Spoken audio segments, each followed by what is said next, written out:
Hola, buenas tardes, aquí otra vez a la luz de los Salmos, ya en el capítulo 69. Ayer estuvimos en el capítulo 68 y dejamos a David y al pueblo en una procesión desde la casa de Obed-Edom hasta el monte de Sión, hasta la ciudad de Sión, a la ciudad de David, cuando llevaban el arca de Dios. Hoy nos toca mirar el capítulo 69 y el encabezado de arriba dice un grito de angustia.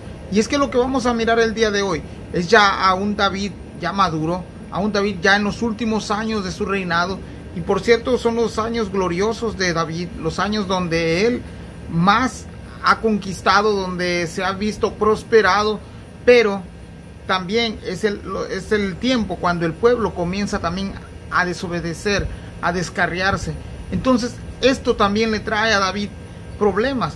Y una de las cosas que he estado observando en este pasaje, ya cuando vemos a David ya a un rey maduro, aun cuando en el capítulo 61, 62, en el 61, él dice que Dios es el Dios de su fortaleza, el Dios fuerte, su torre fuerte. En el 62 dice que es su roca y su refugio. En el 63 dice que es el Dios de su socorro. Hoy estamos mirando que ya es un rey maduro, que ya es un rey que podríamos decir que ya está cimentado, pero aún así lo que nos está enseñando este pasaje es de que no importa el tiempo que tengamos dentro del cristianismo, vamos a tener pruebas, vamos a tener dificultades, siempre van a estar ahí presentes. La vida no es color de rosa cuando comenzamos a vivir una vida cristiana. Lo más probable es de que vengan aún más problemas cuando uno se convierte al Señor Jesucristo. Algunas otras personas han podido vivir, pues no les ha tocado tan fuerte las aflicciones y los problemas, pero de algo estoy seguro, es de que todo mundo tiene alguna circunstancia muy difícil. Fíjate que vamos a estar mirando también que este es uno de los salmos más citados en el Nuevo Testamento. También se considera un salmo, un pasaje mesiánico, que hay frases de aquí que aplican al Señor Jesucristo, y el Señor Jesucristo hace referencia a estos salmos también cuando en su ministerio del Señor Jesucristo él recurre a los salmos. Entonces también vamos a mirar una parte donde este salmo también es parte del grupo imprecatorios, de los salmos imprecatorios. ¿Te acuerdas qué cosa es esto, verdad? Cuando hay un profundo deseo de justicia de Dios, y la justicia de Dios pues trae castigo al inicuo, al impío, al pecador. Entonces rápidamente vayamos ahí al Salmo 69. Como siempre te hago invitación de tu Biblia, de tu cuaderno, de tu lápiz, para que vayas apuntando ahí algunas citas. Hoy no te voy a dejar muchas citas porque es un salmo que tiene muchos versículos. Trataré de explicarlo lo más breve posible también, porque sé también de que me llevo varios minutos. Pero ya teniendo eso en mente, vayamos a nuestra Biblia. Dice el primer versículo: sálvame, oh Dios, porque las aguas han entrado hasta el alma. Estoy hundido en el cieno profundo, donde no puedo hacer pie. He venido a abismos de aguas y corriente me han anegado. Cansado estoy de llamar, mi garganta se ha enronquecido, hasta han desfallecido mis ojos, esperando a Dios. La situación que está viviendo David, aunque vemos a un David ya maduro, ya que él ha visto a Dios en muchas de las ocasiones, que ha sido su fortaleza, su castillo fuerte, su roca. Incluso él mismo llegó a decir que él estaba parado en la roca, que cuando Dios lo ponía en lugar alto en la roca, él se sentía seguro. Pero ahora vemos a un David que está pasando por momentos difíciles. De hecho, si te das cuenta, dice, el grito es de un desesperado. No sé si tú has estado en un momento desesperado, cuando tienes deseos y ganas de estar gritándole a Dios que llegue a tu encuentro, a tu auxilio prontamente. Aquí el salmista está diciendo: sálvame, Dios, porque las aguas han entrado hasta el alma. Y los problemas son eso. Los problemas, cuando muchas veces son superficiales, los podemos sobrellevar, pero cuando llegan hasta el alma es que es muy difícil. Una de las cosas que podemos estar seguros aquí es de que cuando el problema es de otro, para ti es simplemente un problema chiquito, sencillo, aunque sea un problema de muerte. Pero cuando el problema es tuyo, no importa el más mínimo que sea, es un problema grande porque tú lo estás viviendo. Ahora imagínate si la condición de David era difícil, Era muy difícil. Ya hemos visto orar a David de esta forma, pero en este salmo hay cosas de que nosotros miramos de que la tristeza o el problema de David es difícil. Dice el versículo 2, estoy hundido en el cieno. Aquí la palabra cieno quiere decir lodo o fango profundo, donde no puedo hacer pie. Había caído en el problema o en la dificultad, en la tribulación, donde él no podía sostenerse, él no podía salir por sí solo de este fango. Dice el versículo 2, he venido a abismos de agua y corrientes me han anegado. Aparte de que está hundido en el fango, donde no puede salir, donde no hay una seguridad en sus pasos, aparte de eso, también las corrientes profundas son contrarias a él. O sea, estamos hablando de un problema grande y muchas veces nosotros nos hemos encontrado así. ¿Qué tenemos que hacer? ¿Qué hay que hacer entonces cuando nos encontramos en esta situación? Y la Biblia está llena de ejemplos donde los personajes bíblicos han pasado por sufrimientos, han pasado por problemas, han pasado por muerte o persecución. Tristemente a veces nos encontramos con algunas doctrinas actuales donde se le ha prometido al cristiano no tener aflicciones, no tener sufrimientos, a ser próspero en lo material. Esta es una doctrina que muchas veces se contrapone con la doctrina de la Biblia, porque vamos a ver durante la historia, a José no le fue fácil cuando fue vendido a los egipcios, a Moisés no le fue fácil, tuvo que salir al desierto por 40 años para prepararse. A Elías no le fue fácil. A David no le está haciendo fácil en este momento. Vemos a un David que, aunque la Biblia lo describe como alguien que Dios ha mirado gracia en él, está pasando por momentos difíciles. Fíjate que dice el 3, cansado estoy de llamarme, mi garganta se ha enronquecido, han desfallecido mis ojos esperando a mi Dios. Él está tan angustiado, el problema es tan grande que en otras palabras no solamente tiene el agua al cuello, sino que lo ha cubierto. Y aquí la idea también es de que la garganta de él ya arde de esperar, de suplicar y de llamar que el Señor llegue a su auxilio. Y miramos otra vez lo que te he comentado unos segundos antes, de que muchas veces en nuestras oraciones, cuando tenemos ese problema grande y nosotros recurrimos a la oración, y lo digo con todo respeto, pero muchas veces nuestras oraciones parecen que no son escuchadas por Dios. Ya hemos aprendido que Dios escucha todo. Y a veces en vez de mejorar las cosas, empeoran. ¿Te recuerdas cuando le pasó a Marta, la hermana de Lázaro, y su hermana María? Pasaron 2 días, pasaron 3 días, y Jesús no estaba. Y cuando Jesús llega a la aldea, le dicen, si hubieras estado aquí, mi hermano no hubiese muerto. Vemos la desesperación de estas 2 mujeres. Y vemos también de que el tiempo es el tiempo perfecto de Dios, no es el nuestro. Y muchas veces el Señor permitirá que sucedan así las cosas. En otros momentos también el Señor va a practicar su amor, su poder, su bondad cuando estamos pasando por aflicciones. Y en otras cosas simplemente el Señor va a promover esto para que sirva como una prueba, qué tan firmes estamos en la roca. Una de las cosas que tenemos que tener en mente aquí es que el cristiano también viene siendo como el oro. El oro, cuando va a sacar el artesano lo mejor de él, tiene que pasarlo por fuego, tiene que pulirlo, tiene que sacar esas impurezas para que cuando el producto final quede terminado, quede el oro. Y lo mismo sucede con nosotros cuando nosotros estamos pasando por momentos difíciles y a veces no comprendemos cuál es el propósito de Dios, y recordamos que el propósito de Dios para aquellos que le aman, todo es para bien. Cuando al final ya nos damos cuenta, entonces empezamos a entender, entonces por eso sucedieron estas cosas. David está afligido, está angustiado, y te decía que es un salmo mesiánico. Vamos a encontrar aquí pasajes o versos donde también apuntan a nuestro Señor Jesucristo. Dice el versículo 4, se han aumentado más que los cabellos de mi cabeza los que me aborrecen sin causa. El Señor Jesucristo pasó esto también. El Señor Jesucristo fue aborrecido sin causa. La única causa de Jesucristo es venir por los pecadores, venir a entregar su vida por el rescate de muchos. Y simplemente La Biblia nos dice en Juan que cuando la luz vino al mundo, los hombres amaron más las tinieblas.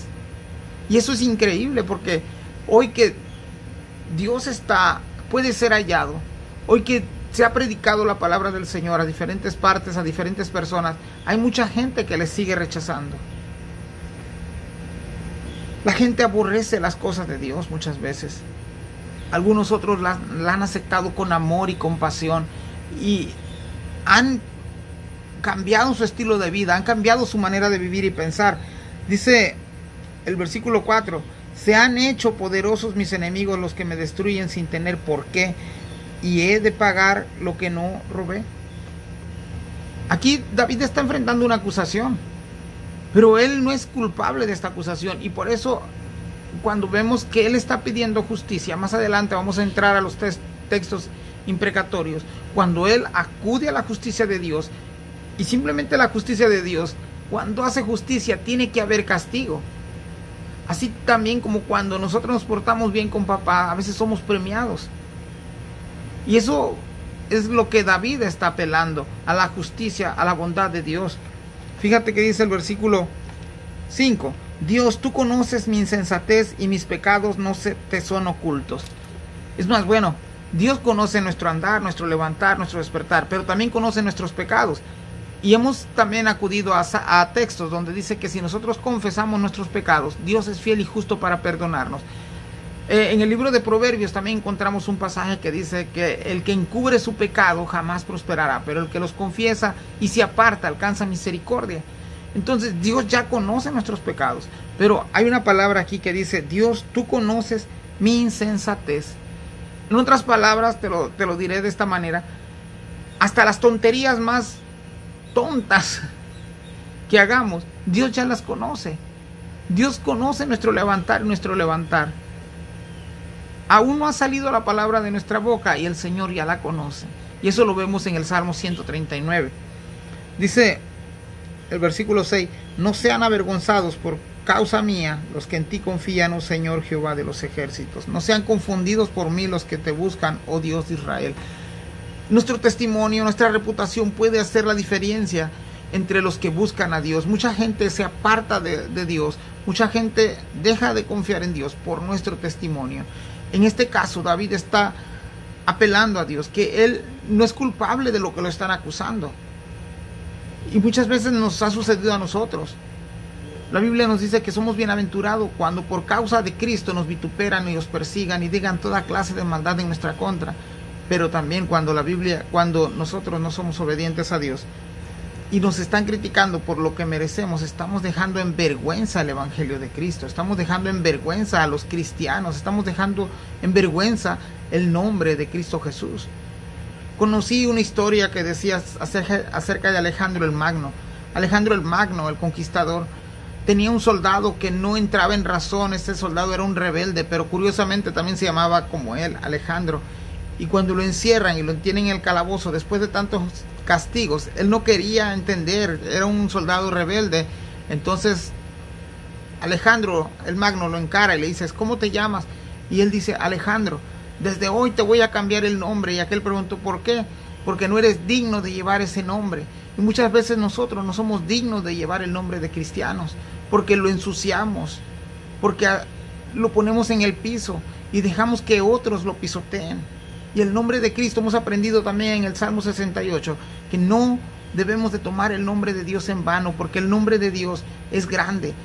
Muchas veces, algún dato que me pasó el pastor Luis Ortega es el siguiente, de que no solamente cambiaban el instrumento para escribir ese nombre tan sagrado, sino que muchas veces habían dos escribas, uno escribía la mitad y el otro la otra mitad, porque era tan sagrado.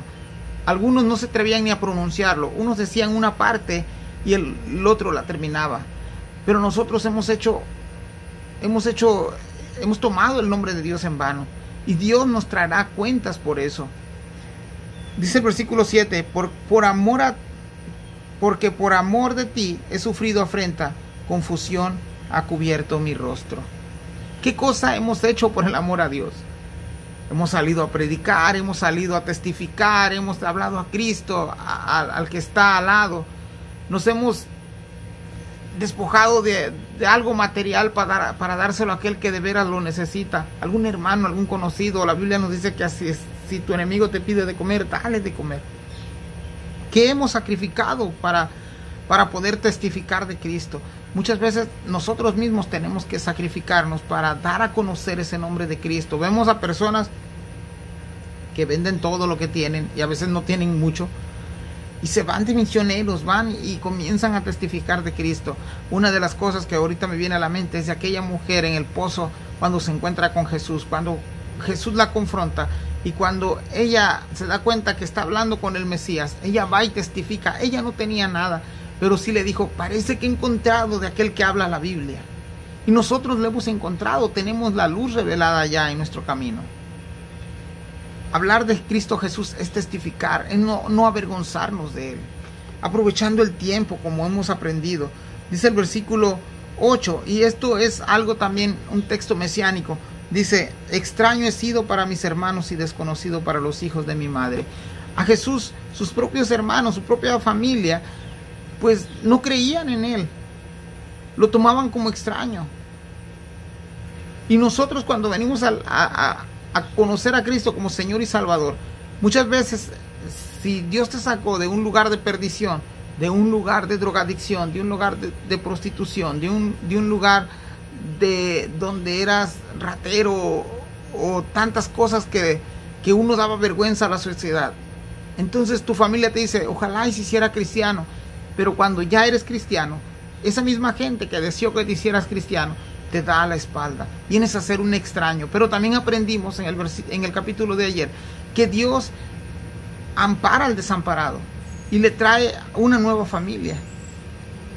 Vayamos rápidamente también ahí, en el versículo 9: porque me consumió el celo de tu casa y los denuestos de los que te vituperan cayeron sobre mí. Esto es un pasaje mesiánico. Mira, te voy a invitar que vayas conmigo ahí al libro de Juan 2:17, y cómo Jesús lo aplica para sí. Juan 2:17.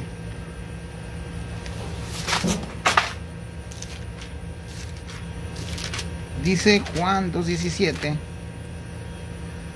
entonces se acordaron sus discípulos que está escrito: en el celo de tu casa me consume. Y esta acción es cuando Jesús entra a purificar el templo y saca a los cambistas, a los vendedores, a los que están ahí haciendo negocios en la casa de su Padre. Y el Señor, este texto estaba apuntando al Mesías, porque habían convertido a la casa de Dios en un mercado. Pero aquí también David le está diciendo: Señor, cuando hablan de mí, no solamente hablan de mí, sino que hablan de ti. Y eso a mí me duele. Y nosotros también tenemos eso, que defender la causa de Dios. Cuando hablan de nuestro Dios, cuando hablan de nuestra familia, cuando hablan de nosotros, cuando es sin razón, nosotros tenemos toda la obligación y toda la autoridad de defendernos. Dice el versículo 10: lloré afligiendo con ayuno mi alma, y esto me ha sido por afrenta. A David lo miraban ayunar y hacer oraciones, y la gente se reía de él, y muchas veces de nosotros se han reído, pero es a lo que más llegamos.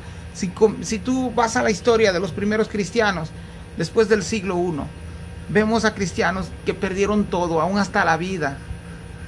Vemos a cristianos que fueron muertos por creer solamente en el Señor Jesucristo. Platicábamos también con el hermano Luis Ortega lo siguiente, y en la historia está registrado: el Imperio Romano, no había problema si tú tenías 3, 4, 5 dioses, siempre y cuando tú dijeras que el César era el Curios, era su señor. Y cuando los cristianos comienzan a conocer a Cristo como Señor, ellos decían: César no es mi Curios es Cristo Jesús. Y cuando llegaba a oídos de César, estos cristianos sufrieron en muerte, persecución, en carne propia, las tribulaciones que el Imperio Romano hacía, porque ellos no había ningún problema que uno tuviera muchos dioses. El problema era que tú dijeras que Cristo Jesús era tu Curios, tu Señor. Es como decir: a nadie más debo de adorar, a nadie más debo de servir, porque el César se hacía pasar por Dios. Y los cristianos del primer siglo decían, no, solamente Cristo es mi Señor, solamente Cristo es Dios. Ahora tú y yo, ¿qué es a lo que más hemos llegado a sufrir? A lo mejor, a lo máximo que nos han ofendido, o sea, llamarnos aleluya o llamarnos locos. Algunos que otros los han corrido de su casa o los han corrido de otras casas por predicar el evangelio. Pero aquí vemos que David está sintiendo en carne propia el desprecio de la gente. Dice, puse además cilicio por mi vestido y vine a hacerles por proverbio. La idea también aquí de este texto es de que cuando alguien te pone proverbio es como darle un ejemplo, pero no es un ejemplo, pero con broma, con burla.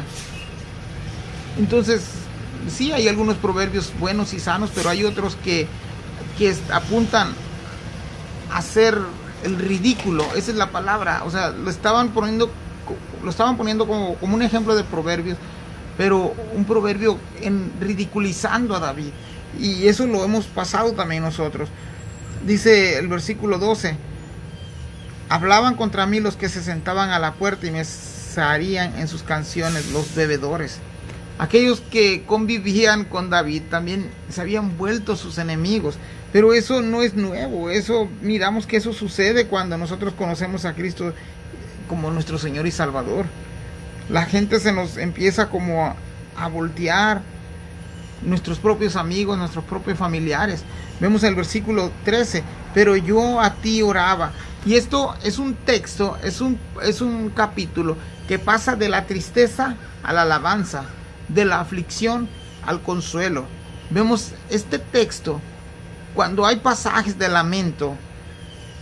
Todo salmo que apunta al lamento también es una invitación a volver a renovar fuerzas en nuestro corazón, a volver a renovar votos en nuestra vida con nuestro Dios. Es una advertencia a los lamentos para que podamos nosotros acercarnos a ese Dios todopoderoso. Dice el versículo 13: pero yo a ti oraba, oh Jehová, al tiempo de tu buena voluntad. Él sabía que venían tiempos mejores y sabía que la voluntad de Dios es agradable y perfecta, como nos dice más adelante la Biblia también. Dice el versículo 13: oh Dios, por la abundancia de tu misericordia, por la verdad de tu salvación, escúchame. ¿Cómo oramos cuando nosotros oramos? Muchas veces el Señor espera de nosotros que nosotros también le adoremos en nuestra adoración, en nuestra oración. Que salgan palabras que lo exalten aún en medio del dolor, aún en medio de la persecución, aún en medio de la aflicción.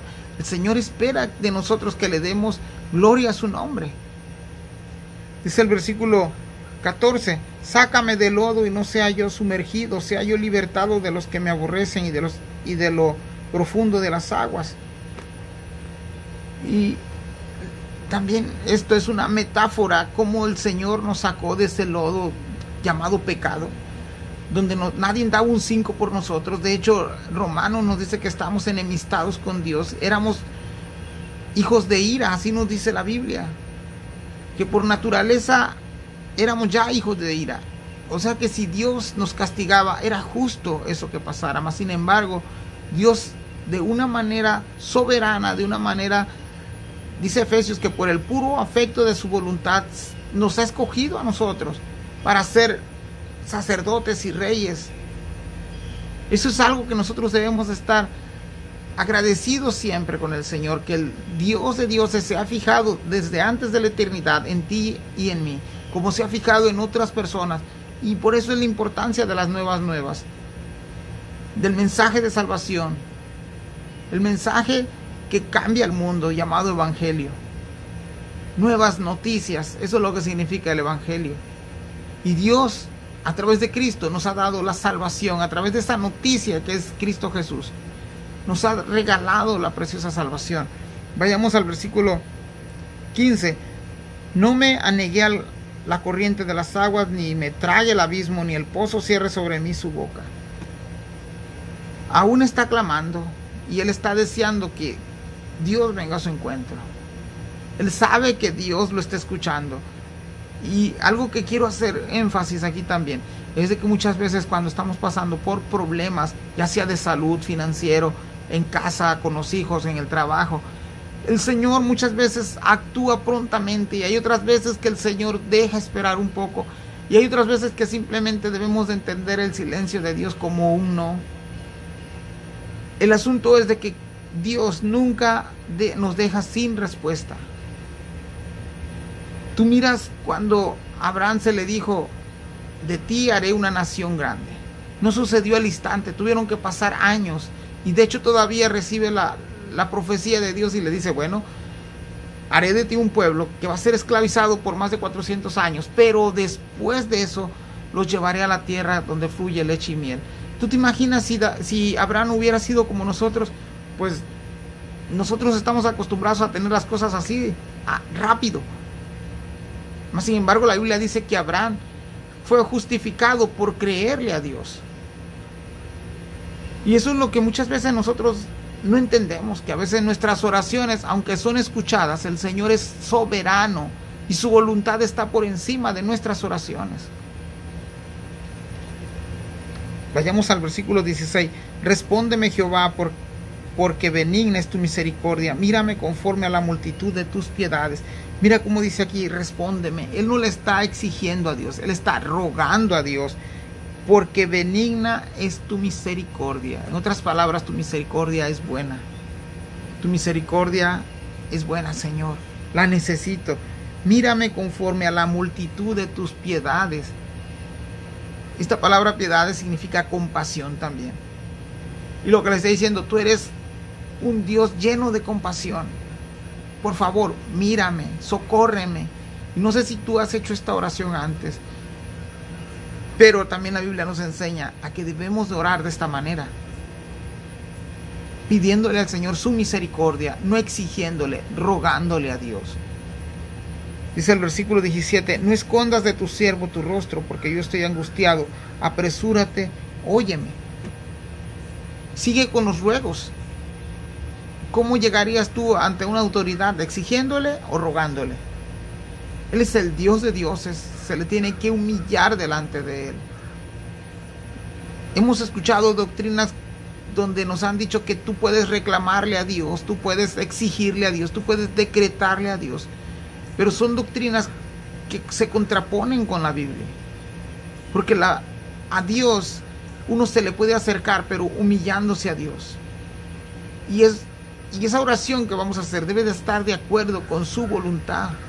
Debe de estar alineado con la voluntad de Dios.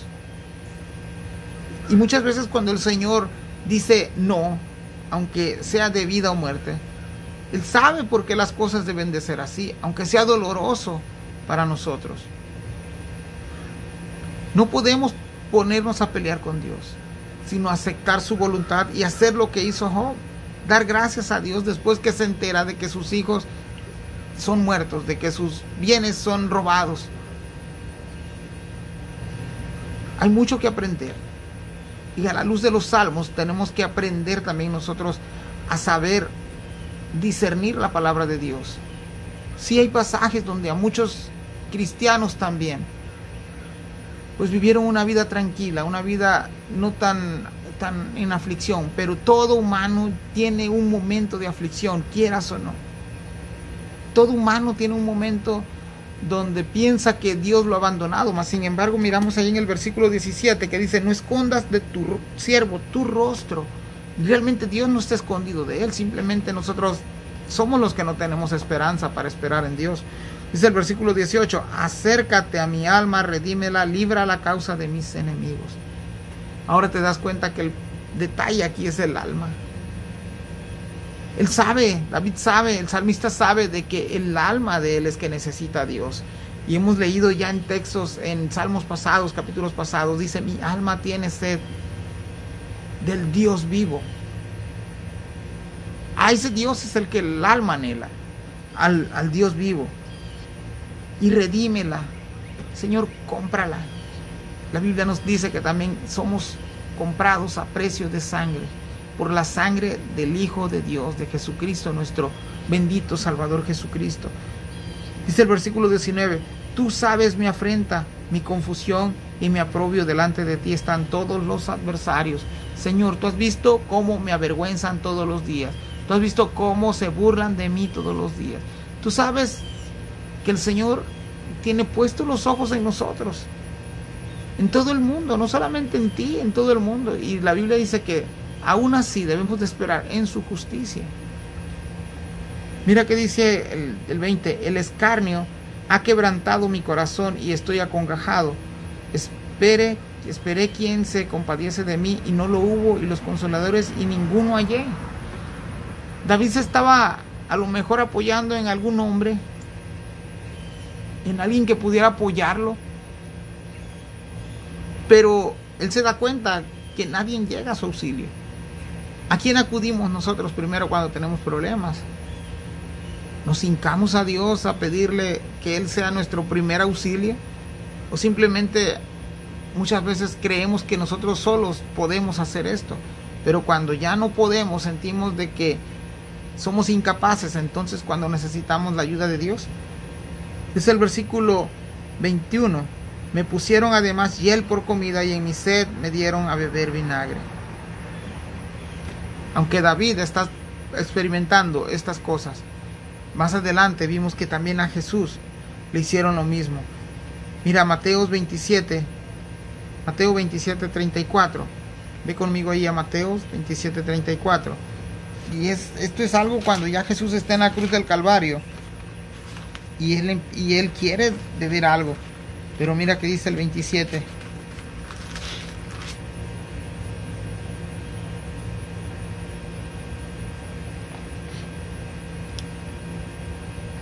Mateo 27, 34.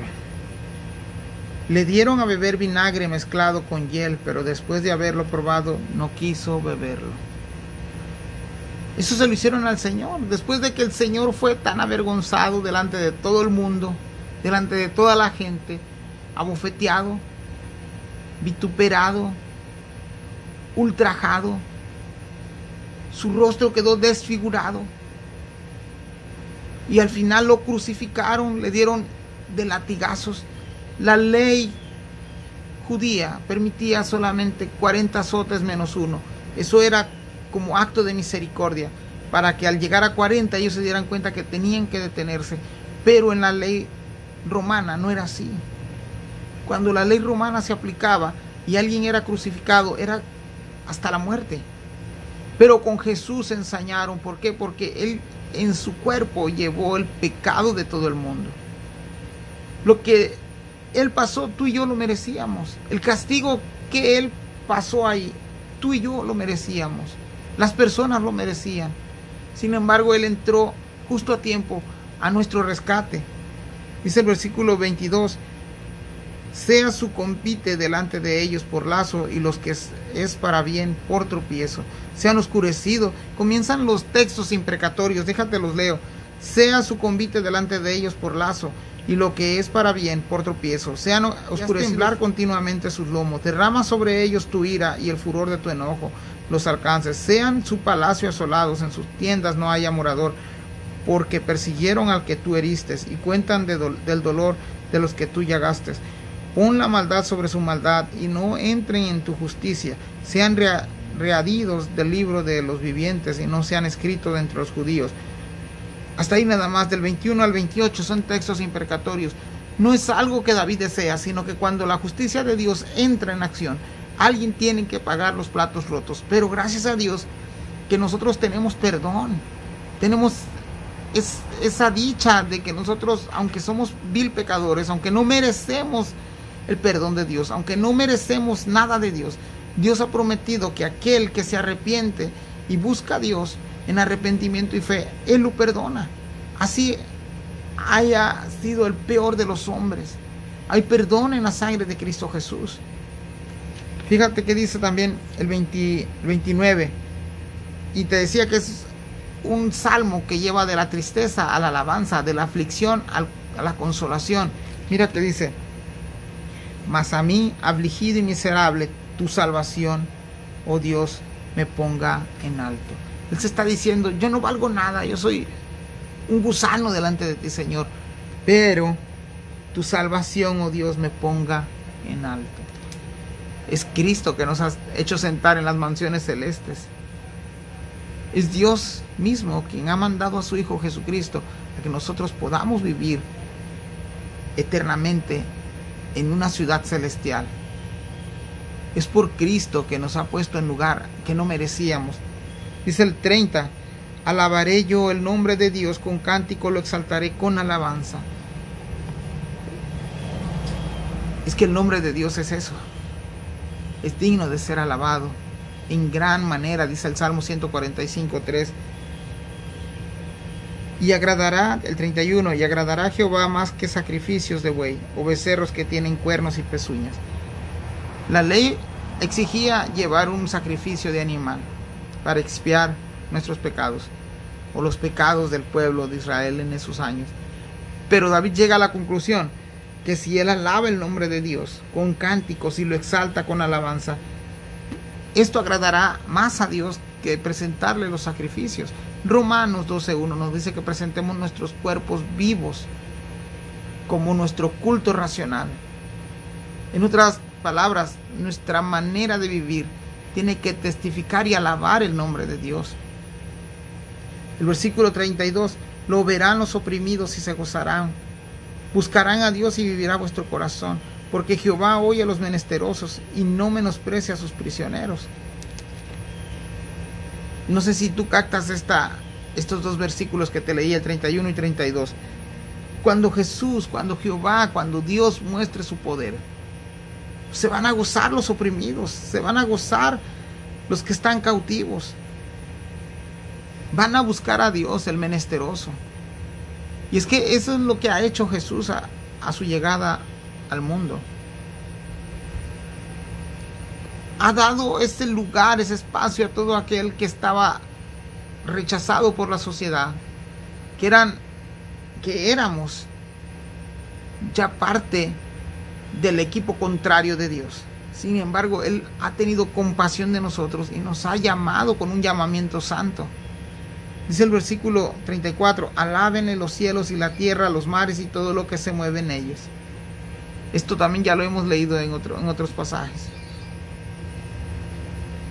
La idea de David es aquí, que no solamente el ser humano tiene que alabar a Dios, sino que también los mares, los cielos, la tierra y todo lo que hay en ella tiene que alabar el nombre de Dios. El 35, porque Dios salvará a Sión y reedificará las ciudades de Judá y habitará allí y la poseerán. Los descendencias de sus siervos la heredará y los que aman su nombre habitará en ella. Se nos ha dado a nosotros ese regalo tan grande llamado salvación. Y cuando nosotros la tenemos por gracia, no hicimos ningún mérito, Dios mismo ha prometido vivir dentro de nosotros. Su Espíritu Santo es ahora, este cuerpo es lo que le sirve al Espíritu Santo como templo del Espíritu Santo. Somos el templo del Espíritu Santo. Dios habita en nosotros. Nos ha dado una salvación tan grande que es digna de darle honra a nuestro Dios. Ya Dios ha dicho más adelante que ya no habita en templos hechos de manos de hombre. Él ha prometido ahora vivir en nuestro corazón. Este es el Salmo 69, a la luz de los Salmos. Te mando un saludo, hermano, si me estás viendo. Me extendí bastante, ya casi son 40 minutos. Espero que termines el video. Un saludo a todos los hermanos. Y como te he dicho en otros videos, si estoy mal, corrígeme. Si hay un comentario, como lo hizo el pastor Luis Ortega en el Salmo 68. Excelente observación, hermano. Gracias por añadir ese comentario que no conocíamos. Igual a cada uno de ustedes, gracias. A las hermanas de allá de Jonesboro hasta allá, a la hermana Mari Paz que nos escucha hasta allá, gracias, hermana. Un día de estos nos vamos para allá. A mi familia ahí en México que nos escucha, Dios le bendiga a cada uno de ellos. Gracias a cada uno de los hermanos de aquí de Camino de Vida. Vamos avanzando, vamos ya casi a la mitad de la Biblia después de año y medio, año 8 meses. Y esperamos en Dios seguir avanzando a la luz de los salvos. No sé hasta cuándo vaya a hacer estos videos, pero mientras Dios ponga en mi corazón y yo tenga el deseo y la voluntad de hacerlo, lo seguiré haciendo. Un saludo a la luz de los salmos.